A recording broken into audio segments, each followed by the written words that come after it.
Assalamu alaikum Almaz Beyke. Bugünkü gününüz kut bolsun. Allah birsinden soluk umur ürüskü birike dolsun. Umra yolunuz açık bolsun.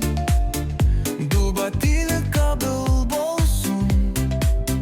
Jürüğünüz nurga dolup baktılığımın uzun bolsun.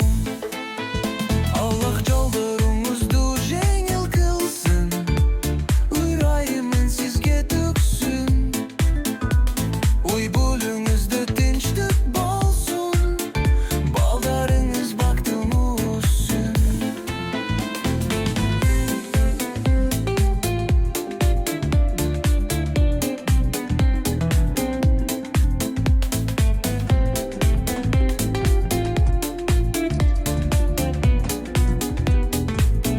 Jaratkanım sakta jürsün.